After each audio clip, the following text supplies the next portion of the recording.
नमस्कार श्रोताओं, क्षेत्रीय समाचार एकांश के इस विशेष कार्यक्रम में आपके साथ मैं पंकज सनवाल खुलबे। श्रोताओं, प्रधानमंत्री नरेंद्र मोदी ने मन की बात कार्यक्रम में वर्षा जल संरक्षण के क्षेत्र में बेहतर कार्य करने के लिए पौड़ी जिले के निवासी सच्चिदानंद भारती जी का जिक्र किया था। सच्चिदानंद जी ने वर्षा जल संरक्षण के क्षेत्र में किस तरह से अपनी पहल को आगे बढ़ाया है, इन सभी प्रश्नों के उत्तर देने के लिए आज हमारे साथ हैं सच्चिदानंद भारती जी। बहुत बहुत जी, स्वागत है आपका। मैं आपका आकाशवाणी का बहुत धन्यवाद करता हूं कि उन्होंने उपरंकाल के वर्षा जल संरक्षण के कार्यक्रम के बाबत, जिसका कि माननीय प्रधानमंत्री जी ने अपनी मन की बात में विस्तार से जिक्र किया, मुझे बोलने का अवसर प्रदान किया है। सच्चिदानंद भारती जी, आप अपने बारे में और वर्षा जल संरक्षण के लिए ये जो पहल है या कार्य किया जा रहा है, इसकी शुरुआत कैसे हुई, इसके बारे में हमारे श्रोताओं को बताएं। अपने बारे में मैं एक शिक्षक रहा हूं उपरंकाल में, और जो इलाका हमारा उपरंकाल का है, ये जिस समय सन 80 के दशक में हमने जब वहां पर काम शुरू किया था जंगल बनाने का, तो तब गांव का जीवन पूरा जंगलों पर आधारित होता था। गांव में पानी की भी अपने अपने स्रोत होते थे, और यानी लोगों का अपना जंगल, अपना पानी, अपना अनाज भी कई हद तक अपने खेती बाड़ी और इस तरह का जीवन गांव का रहता था। जी। जो धीरे धीरे घटता गया, जंगल भी घट रहे थे और पानी के स्रोत भी सूख रहे थे, तो ऐसे दौर में हमने वहां पर जंगल बनाने के काम से शुरुआत करी थी। लेकिन सन 1987 में एक बहुत बड़ा सूखा आया था, और तब हमारे पहाड़ों में जो आमतौर पर ये देखा जाता था कि 2 महीने 2.5 महीने में एक बरखा आ जाती है, पर उस साल 8-9 महीने तक कोई बरखा नहीं आई थी। जी। और तब हमारे पेड़ भी सूखने लग गए थे, तो पेड़ों को बचाने के लिए तब हमने सोचा कि हमें छोटे छोटे पानी के गड्ढे बनाने चाहिए, जिसमें वर्षा का पानी जमा हो और वो कुछ दिन तक पेड़ को जिंदा रखें। यानी कि पेड़ को बचाने के लिहाज से पानी का काम शुरू हुआ था। जी, इस कार्य को करते हुए आपको कितना समय हो गया है? सन 87 में तो ये छोटा सा ही काम था, लेकिन 90 के दशक में मुझे फिर पूरे ऐसा कुछ हुआ कि जब मुझे पूरे देश में पानी की परंपराओं को देखने समझने का अवसर मिला, और मैंने देखा कि हमारे देश में पानी की बहुत बड़ी पुरानी भव्य परंपराएं रही हैं, तालाबों को बनाने की, टाके, जोहर आदि इस तरह के कुएं। और उसी लिहाज से मैंने सोचा कि हमारे पहाड़ों में भी ऐसी कोई बहुत भव्य परंपरा रही थी या नहीं, तो देखा कि पहाड़ों हमारे उत्तराखंड में भी पुरानी परंपराएं चाल खाल नौले धारे के रूप में बहुत सुंदर रही थी। जी। और बीच का एक समाज ऐसा आया कि जब वो अपने नौलों को, धारों को, चाल खाल को बनाना, तो उसने धीरे धीरे उसके प्रति उसका मोह खत्म हो गया कई कई कारणों से। तो ऐसे समय में तब हमने सोचा कि हमें पानी के काम को थोड़ा बढ़ाना चाहिए, और चूंकि स्रोत भी सूखने लग गए थे, नदियां भी धीरे धीरे घट रही थी। जो नदियां माने छोटे छोटे गाड गधेरे, जिनको हमारे यहाँ पहाड़ों में उत्तराखंड में बोलते हैं। जी। तो ऐसे गाड गधेरे गांव के नजदीक के जो गाड गधेरे थे, जिन पे अपने जीवन रहता है गांव का, वो सूखने लग गए थे। जैसे तो इनको बचाने के लिहाज से हमने छोटे छोटे गड्ढों को थोड़ा बड़ा आकार में बनाया, चाल खाल के रूप में बनाया। जी। तो ये चाल खाल क्या होती है कि भाई 30-32 कदम लंबी, 30-32 कदम चौड़ी, 1-2 कदम गहरी अगर कोई खाई बना दो, उसमें न सीमेंट लगेगा, न पॉलीथीन लगेगा, कुछ नहीं होगा, केवल एक मिट्टी की खाई बनाई जाती है। उसमें बरखा का पानी इकट्ठा होता है, और वो पानी धीरे धीरे जानवरों के पीने के काम भी आता है, धीरे धीरे नीचे की ओर भी जाता है और पानी के स्रोतों को बचाता है। जी। तो ये, लेकिन हर जगह इतनी बड़ी खाई बनाना भी संभव नहीं है। पहाड़ों की ढाल बड़ी अजीबोगरीब होती हैं, कहीं कहीं तो बड़ी कठिन ढाल भी हो जाती है। तो हमने फिर उसमें थोड़ी से आज के हिसाब से उसको सोच करके और छोटी छोटी कड़ाई नुमा गड्ढे बनाने शुरू किए। उनको नाम दिया जल तलया, जिसका जिक्र माननीय प्रधानमंत्री जी ने अपनी मन की बात में किया।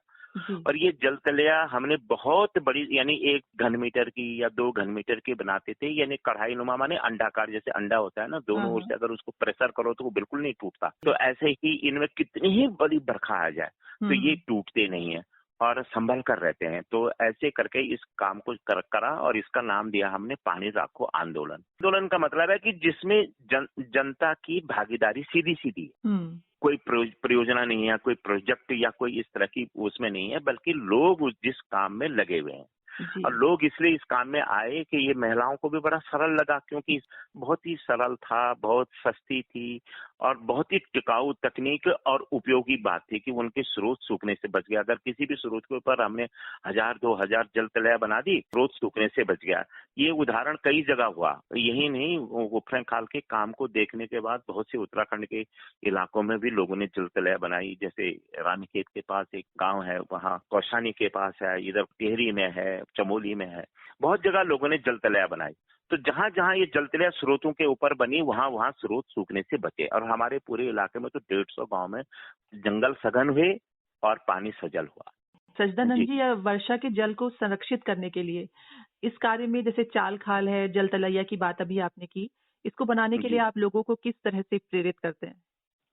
इसमें हम मुख्यतः तो हमने काम वहां से शुरू किया कि जिन गांव में पानी के स्रोत सूख गए थे।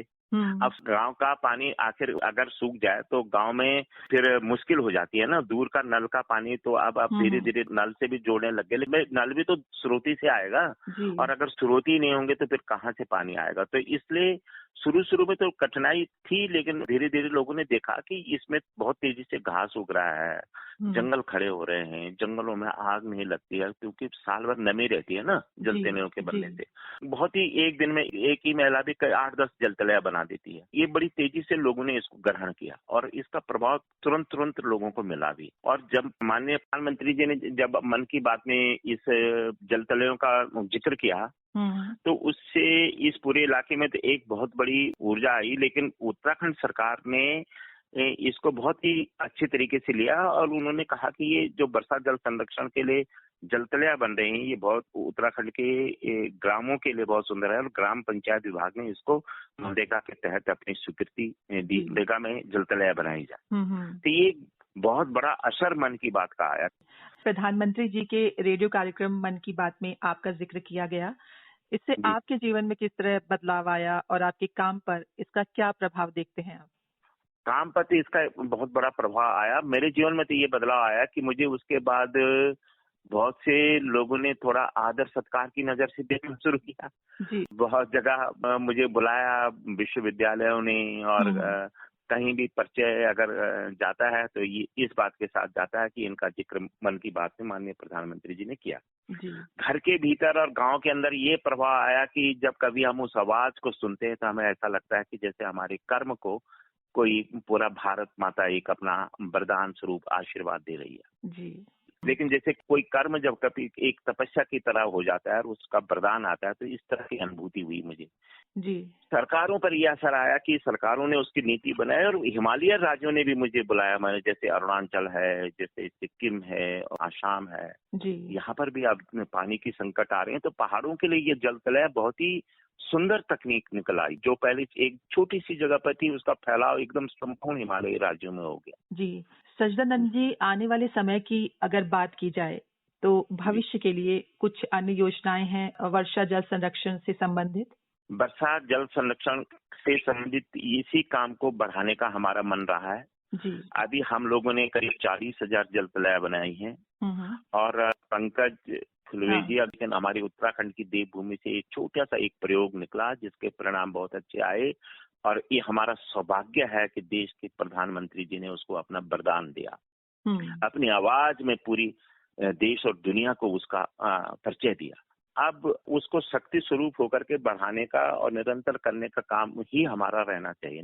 को आज आकाशवाणी ने अपने मन की बात आने के बाद इतना बड़ा आदर आप लोग दे रहे हैं, इसलिए मैं आकाशवाणी का भी बहुत बहुत धन्यवाद करता हूँ।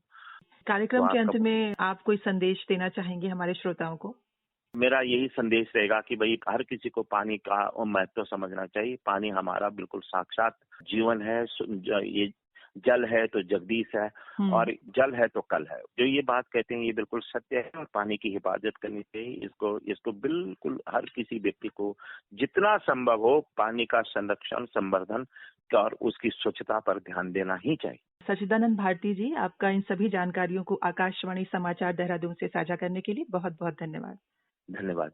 इसी के साथ श्रोताओं, हमारा आज का ये कार्यक्रम यहीं पर समाप्त होता है। नमस्कार।